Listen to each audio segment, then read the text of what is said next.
from Morocco. And I'll talk more about Morocco and Egypt, I think, on Tuesday for Flagrant 2. We'll get more into it.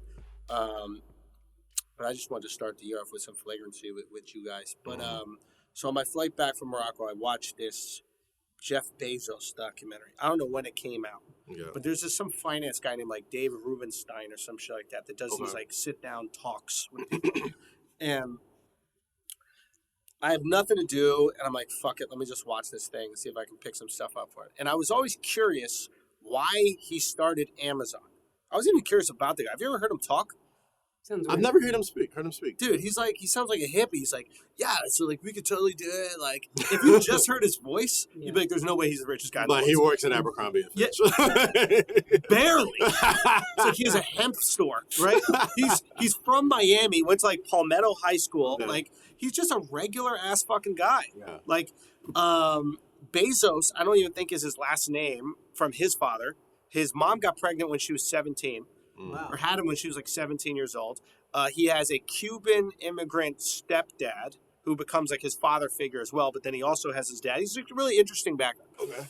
And I knew he was going to divorce his wife because they asked him about his wife. He was like, oh, yeah, we have a really interesting story, but my parents, can I talk about them? Because this bitch about to be out of the picture. It's like, how long is the documentary going to go? So, I was curious why he decided to do Amazon and like about books, because you remember that was the initial incentive. Yes. So he says this. He goes, Amazon. I was in finance. He was making tons of money in finance. He was, graduated valedictorian at Stanford, summa cum laude, all these things. So he did the best in all his schools. He went to finance, made tons of money. And then like 93, early ages of the internet, he goes, I want to do something on the internet. And they're like, why? He goes, because I saw that even though nobody was using it, there was like 2,300 times growth every year. So he just saw that it was growing at this incredible pace. So he goes, eventually, anything that grows at that pace is going to reach critical mass. Yeah. Granted, it might be small now, but if I get in now, I'll be there. And they asked him, why books? And I thought this was fucking brilliant. And he goes, here's the thing. Do you know how many books there are in circulation right now? Wow. Take a guess. Billions. 3 million, I think they said, which is still tons of books, right? How many books can be kept at a bookstore? Only a couple hundred, maybe. I think they said the biggest one, maybe 150,000 or something. Oh, wow. Like a big, huge Barnes & Noble? Like a Barnes & Noble type maybe shit. 150,000. Maybe, total. So he goes, that's a huge collection of books that can't be held at the bookstore, right? The beauty of the internet is we're not confined by space. So the thing that I want to sell... That's so fucking smart. Right? Had to be something that creates an advantage about not being confined by space, right? And because all Barnes and Noble, who was killing the other bookstores, what were they? Say it. They had more books. A big bookstore. So space. Exactly. So he creates space and Starbucks. That's it. The biggest bookstore. Yeah. So let's just have infinite more times what fucking every Barnes and Noble has, and we're not paying rent like that. That's it. That's it. Because you don't need nobody needs a book now. And I don't, to be honest, I'm thinking about 3 million books, because in my mind, it's like how many books exist on Earth. Yeah. There are, you know what I mean? Like, there's more than that. Dude, no. Fucking... No, there's more physical copies of books. Yeah. I'm saying like different books that are currently in circulation. Fair. Okay. Like they're not making the book that some guy wrote in 3 million book titles. Yeah, the Netherlands in the 1600s. They're not, but currently what's circulating? 3 million. Even like to that point, through publications and all that type of shit. Even to that point, a bookstore they need to have 100 copies of, Rich Dad Poor Dad or Harry Potter, whatever the fuck. So even that is taking up. That limits the number of titles you can have even more. And this is the genius of it. What they would do is they wouldn't hold any stock initially. They just buy it from someplace and then send it. They were like, I think drop shipping almost, right? They kind of invented that in a way. Drop shipping is what Soulja Boy was doing. He was like buying these game consoles without even buying them. Right. But China would make these game consoles. He'd be like, this is Soulja game. Yeah. And then he would, the second you buy it, he'd just buy from them, ship it to you, etc. Right? So now he basically used the space for what it was worth, right? Infinite space. And I was trying to think like what is an easy version of that? Here's an easy version of that. You can't really do it, but here's an easy version of that. the movie theater. You go to a movie theater in your neighborhood, it doesn't have the movie you want to see. Why? Because it can only have 6 movies. Right. Maybe you want to see that 7th movie. If there was a movie theater online, that would never be an issue because all the movies would be there. Now, there are these, legalities of we need to show this in this movie. Studios and all that type of shit. It doesn't matter. But there's a perfect example of a problem and a solution that the internet provides. Right. Go. You know who else did that? Who? Netflix. Right. Hey, Blockbuster is dominating the game, but they only have certain. They can only have They can certain only have so space many for a certain tapes number of and that, titles yeah. or a certain number of cassettes. Why don't we just have a fucking warehouse? Also, there's late fees, all this other shit. We can work out all these other things people don't like about Blockbuster, but we'll just kill them with selection. Yeah. And then, Ship it right to you. honestly, instead now of shipping it to you, why don't we just let you play whatever you want? And then furthermore, hey, there's only 24 hours of TV watching ability in the day, but you have thousands of hours of shows that you can give people. Well, why don't we just let you stream those shows instead of having to fill the hours of the day on some guided time thing, whatever it is. Right. iTunes kind of did the same thing too, right? What they do with Instead of buying a whole album, you're buying individual tracks. Right. or you go to the store, you go to Tower Records, you try to buy an album, it's not there. The internet, it's all there. So the internet's all there. So he found a business that exists within the internet being all there. In a weird way, that's probably how podcast works too. Because it was there's talk radio, but you can't have everything on every radio station. There's only 20 radio stations on your Right. dial and shit. And not just podcasts, just audio. You know what I'm saying? Whether it's SoundCloud, podcasting, any of that shit. There's only so much space that terrestrial radio or even internet or satellite radio has. That podcasting was just here, take the audio, take the sound, take this. You know what I'm saying? And there's when you could take anything that's not confined by a certain finite number of something, you can fucking make tons of money. Right. If you find a good way to flip that shit. Yeah, I think I was zoning out when you were talking a little bit because I was running with a thought. Uh-huh. Podcasts are terrestrial radio I can listen to in my car while I'm driving. That's pretty much it. Yeah. That's not the only time human beings got nothing to do. Yeah. If I'm on the subway in New York, I can't listen to radio. Mm-hmm. I had no idea what new songs were popping for 10 years. Because I was I don't know, I'm only listening to my car. I don't have a car anymore. Same. Podcasts, Spotify, whatever, all shit that I can listen to all day as I walk, as I'm in the grocery store, as I'm doing anything that requires me killing time. Yeah, that's what happened with music. I kind of fell out from it because, one, I wasn't on the blogs as much heavy. I wasn't listening to the radio. But Spotify and Apple, they have these curated playlists, your Rap Caviars or any of those type of things where it would let me know either what's playing on the radio or what's about to be popping on the radio. And it's like you said, not everybody listens to the radio in the car. Not everybody listens to the radio when they're moving. They don't have fucking Walkmans anymore. They have AM, FM shits. You need somewhere to We got way more in. downtime than just the car. Oh yeah. Yeah, plenty of it. It's All we funny have is downtime. about music. You don't really consider that, but Cypher Sounds was talking to me. He was like, yeah, that's why I kind of stopped DJing as much. I was like, what do you mean? He goes, I stopped falling in love with the music. Dude, I'm out. I don't. Same. It's so hard to DJ if you don't love the music. Yeah. And if you play the music you listen to, the crowd might not want to listen to that. Yeah. They might want to hear the new Ray Sremmer or Yeah. whatever. They might want to hear the new Travis Scott. You know what's the craziest thing about getting old? Sorry, this fucked me up more than anything is when I realized, my age group isn't the one pushing culture forward anymore. Yeah. We don't define cool anymore. Yeah. That's the thing that fucks you up about being old. Because when you're young, you're just in it. So you know what's cool. You're already a part of it. Yeah. Then when you're old, you're still doing the shit that was cool when you were. And the young kids are like, nah, that's not cool anymore. Yeah. You don't just naturally know. Oh, That's why you need to travel. Fuck travel. Travel's very important. But it's more than travel. It's that's why you need to be exposed to these kind of ideas and this. That's why I try to bring here, if I can, at least once a week, just an idea that I got from somebody smarter than me that we can kind of pontificate on, because it starts to expand your consciousness a little bit. And why I brought travel into it is because when you see something from a different perspective and you're inside it, it's hard for you to refute the evidence that's in front of you. It's so easy to listen to what the media says about another country because they want you to be on the side of America and not the side of that country or whatever. Everyone has an agenda. Everybody has an agenda, but when you're inside of something, all you could know is what you're inside of, right? And you're gonna have your reaction to it. And man, being in fucking Egypt and Morocco, right? Like 2 Muslim countries, right? And people really don't drink. Like you can drink there, but they don't drink. Right. And they're not drunk out there. Yeah. Like finding a place that serves alcohol in Morocco is kind of tricky. Really? They have them. All the hotels have them, et cetera, and some of the restaurants have. But there are plenty of restaurants that they're just like, yeah, we don't serve alcohol. And that's just normal to them, you know? If you say a drink, like what we would say an old-fashioned or a Manhattan to a waiter, they'll go, I'll ask the bartender if they know it, in a fancy hotel. So it's not part of the culture. And drinking is just so prevalent in our culture. It's just kind of what we do, right? I didn't see the entire time I was in both countries, I didn't see one fight. Right? Yeah. I saw a few arguments. Like, there's tons of traffic, as you guys, my girl even said that Egypt felt a lot like India. Okay, Yeah, and she was like, that's what it reminded her of a little bit, right? Like, and like tons of traffic and people doing that.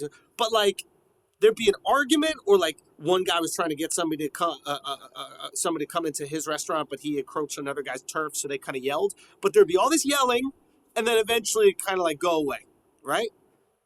And I really think it's when you eliminate alcohol, it rarely escalates to physical violence. Because what does alcohol do? It takes away your inhibition. There you go. And that's the like, number one inhibition I got is I might get my ass kicked. You stop thinking you will. Yeah. I mean,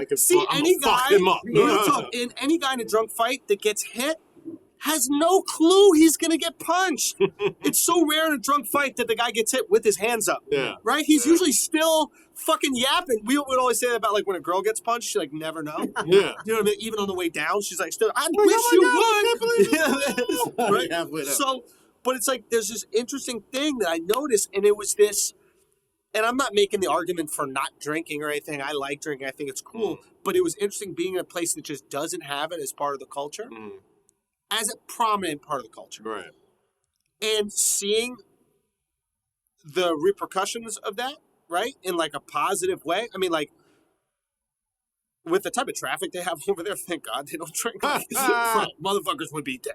This is a different thing. When you're in a country that don't got money or infrastructure, the level of patience, it seeps through the entire culture. Yeah. The entire culture of India is never in a hurry. Yeah. And it's because you can't get anything done even if you want to. Yeah, that big rush, give me thing is a very American capitalist way of thinking. Yes. But like everything needs to be fast. Everything needs to be happening now. Everything needs to do this because time is money. And if you're wasting my time, impatience is a privilege is what I think I'm trying to say.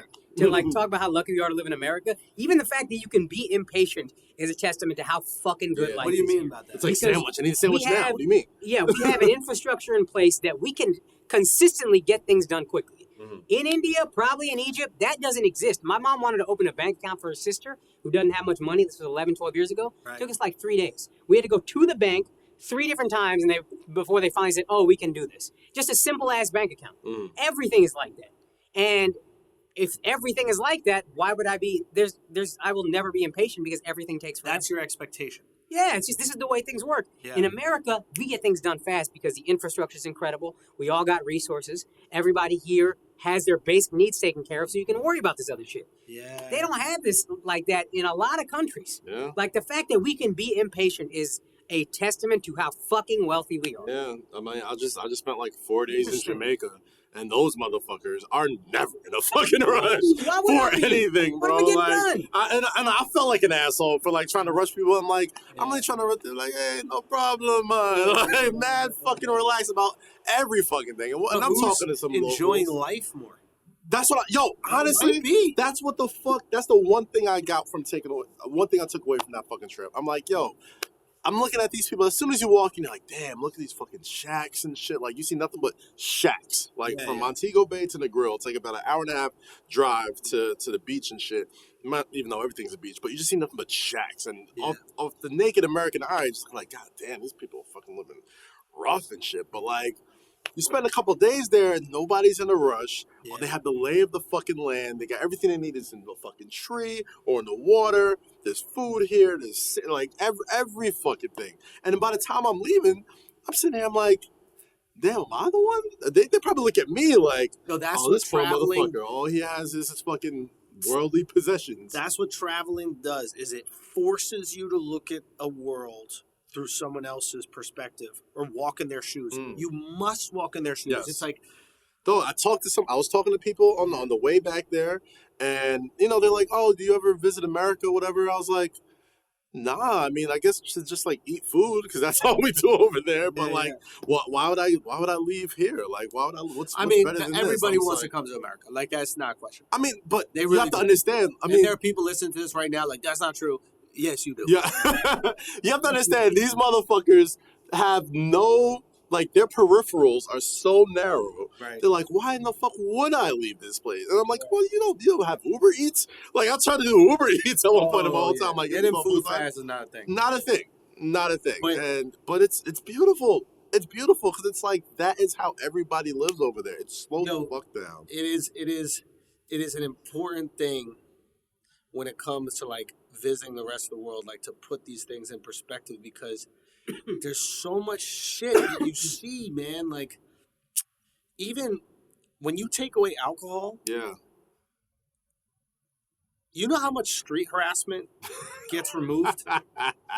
Oh, great. Oh, not Jamaica, by the way. Jamaica's the horniest place I've ever seen in my life. So this is another thing. Right? Like, that's another thing we're talking about now. So I'm in Morocco, right? And I mean, so many things that I witnessed here. First of all, motherfuckers in the Arab parts of the world don't know temperature. I was in Morocco and Egypt. We're talking about, like, Morocco, it was like 85 degrees, sunny, not a single cloud in the sky. Full bubble jackets with fur on the hood pulled up over the face. The men! Wow. So here we are, judging the way the women dress. Like, oh my God, they make them cover up.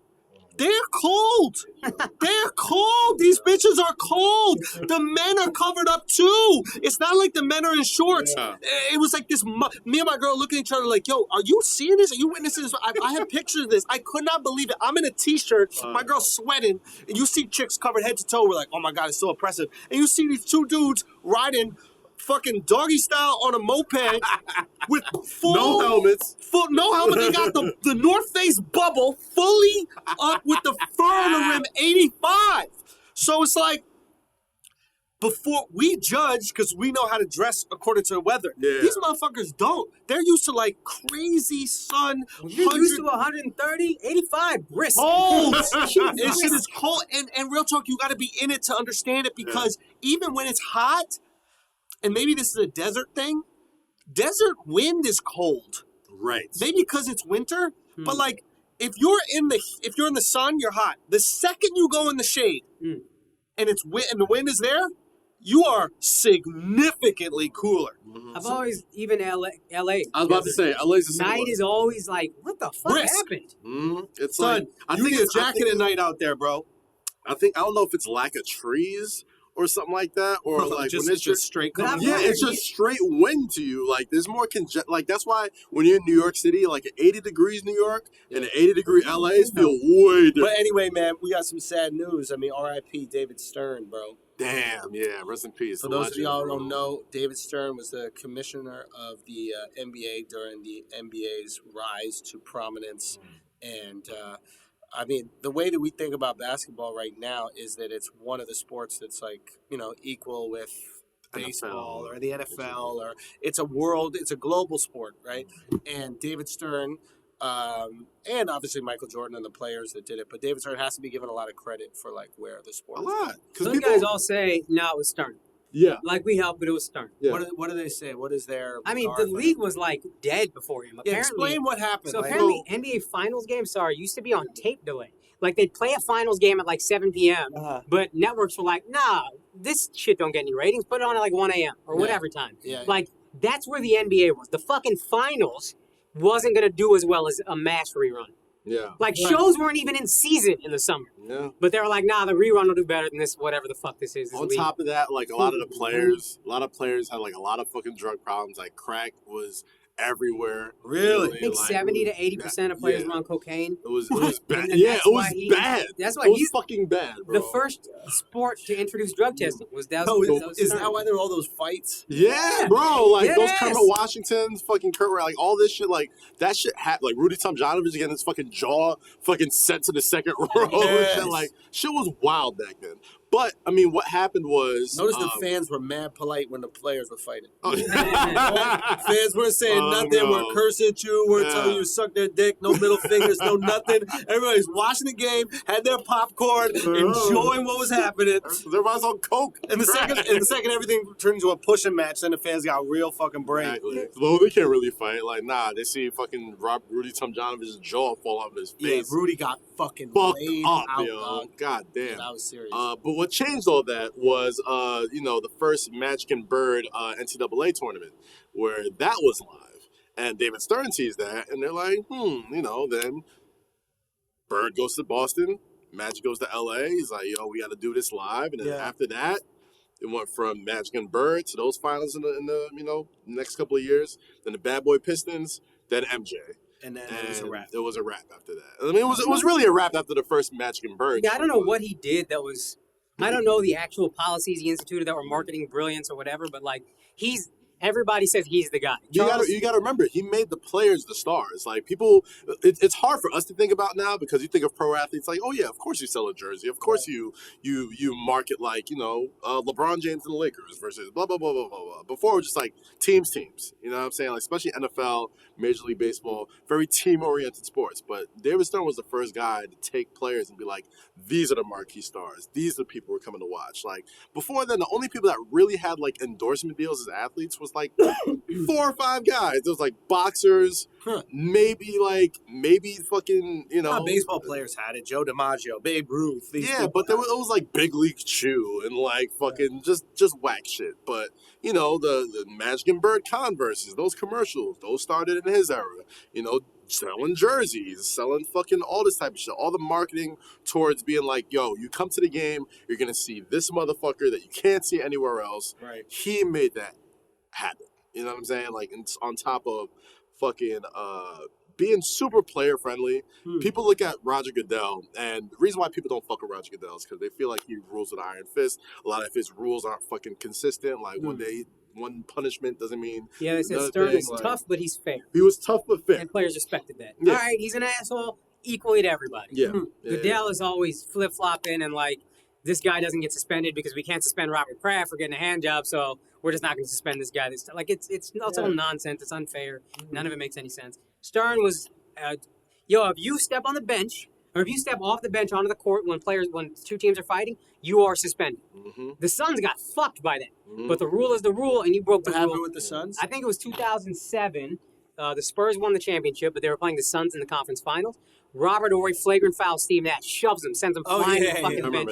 And Amari Stoudemire steps 1 foot onto the court. Yeah. And that was the rule. If you are on the bench and you there's a fight and you step onto the court, you are suspended. Yeah. One you see foot, assistant coaches Stern was jumping like, in front of players when the fight's about to break out. It's because of that. That's the David Stern rule. Oh. And on top of that, that's right. Keeping everybody on the bench. Okay. Right. But I like that. And I think people need these rules, and I think they need that consistency. And I love the fact that he was just, he was one of those people that understood who he was and understood what he believed in. And when you understand who you are and what you believe in, life becomes quite simple because you know how to handle every interaction. Yeah. And there's this interview that I wanted to play, but we can't play it just yet. We're working on that. We're getting all these kinks out of our system. But and he's on a Jim Rome's show. I think it's Rome. Oh yeah, Rome is Burning back in the day. So Jim Rome. I remember watching this live, by the way. Yeah, Jim Rome was one of these journalists back in the day who was like, well, I'm going to ask the hard-hitting questions, these types of guys. Yeah. And He's still on CBS Sports now, I think. Yeah, he's still got a show. He's still around. And that's kind of how he was marketed. And I respect that. I think there is something to, being a journalist who asks the tough questions. I also think there's something about that where it becomes a gimmick, but we can get there. It's like, ask what you truly want to hear. And he goes, and I hate when they pussy out and I'll explain what he says, but basically, Jim, this was right after the lottery, which some people say was rigged, where Pat Ewing ended up going to the Knicks. Yes. Right? And they said that the envelope was frozen or something like that. Or like one of the corners were full, some shit. Frozen envelopes. Frozen envelope, right? So he has David Stern on the line, and he goes, so I have to ask you, David Stern, you're into conspiracy theories. He has this interesting voice. He's like, so what do you say about the people that say that the draft lottery was rigged so that the Knicks would get it? And David Stern he goes, I have two answers for you. One, why would you even say that? Why would you even say, it's like, I have to ask these questions. The people want to know. People want to know. Hey, you pussy, you're not asking for the people. Yeah, Ask if you want to. Stand behind it yourself. Don't ask some wild shit and be like, the people want to know. Like, nah, is your wife cheating on you? The people want to know. It's like, do you want to know or not? Yeah. But, and then he goes, and then David Stern goes, this is my favorite. David Stern goes, are you still beating your wife? Oh my God. Or have you stopped beating your wife yet? And then Jim Rome just freezes. And then Jim Rome goes, well, I don't think that's fair. Why is that not fair? The people want to know that. I really want to know. I want to know if that frozen envelope was used to put down her fucking black eye. How about that? The people might want to know about what's going on with you and your wife. I had no clue that he beat his wife. Is that true? I didn't know. Even if he didn't. That's a great thing to respond to. But now if somebody says, I'll tell you what makes you think he did is, I don't think that's really fair. If anybody ever asks me a question that I don't know the answer to and I'm put on like ice skates, the first thing I would say, are you still beating your girlfriend? I swear, even if they don't have a girlfriend, just throwing it out there, they have to react to that. Gotta react to it. Now that we play it back out loud, like say it out loud, you can tell the second he's asked that question, that's the thought he has is, who the fuck are you to ask me this question? Yeah. Wait, who said? David Stern, you can tell his mindset is, as soon as he gets asked about the draft lottery, he's like, by fucking you? Yeah. You can tell, he's just like, who the fuck are you? Yeah. And then he sits on it for a while, and I know there's a break, and then he goes, are you still beating your wife? Because he says it twice. He says it twice. Does he really? Yeah, he goes, are you still beating your wife? And then Jim Rome goes, I'm sorry, I didn't hear you. He goes, are you still beating your wife? Jesus Christ. Yeah, dude. No, it's a fucking legend. David Stern was like the Godfather. And on top of that, like, on top of him just like marketing stars and making like legal what it is, he made so many team owners billionaires. You know what I'm saying? Like, when he first got into the league, I saw some stats somewhere, like, the average cost of a team was like $21 million, like, to buy a league, buy a team into the NBA. Yeah. And there was only 23 teams. Since he got there was 7 new teams. Right.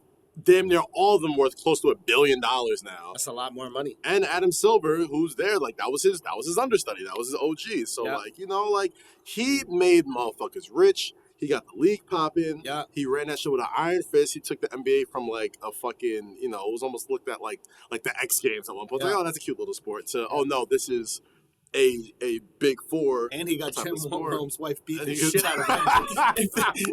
if you don't think she got a fucking ass whooping, did you tell David Stern? Like, baby, how's the word? Did I beat the shit out of you? What the hell is wrong? Yo, that's the thing that you got to realize, like, and it's something I think about whenever I go into that live. Oh, 100% she didn't. I think she had enough of him. I don't think she's like, you want me to go home and listen to you when you're not here? I'm Jim Rome, and I ask the hard-hitting questions. Really? You need to put hard-hitting in there. But the thing is with you think she listened real closely when he asked you still beating your wife? He's just like, what? Wait, am I going to get? That's fair. Yeah, it isn't. It isn't, Jim. She was listening like a weather forecast. Like, hold on. How's today looking? She just starts working on it's going to be a serious one tonight. He's coming out hooking. I just know he leans to the left, so you got it. Jim Rome's like, I don't think that's fair. I don't think that's fair at all. Jesus Christ.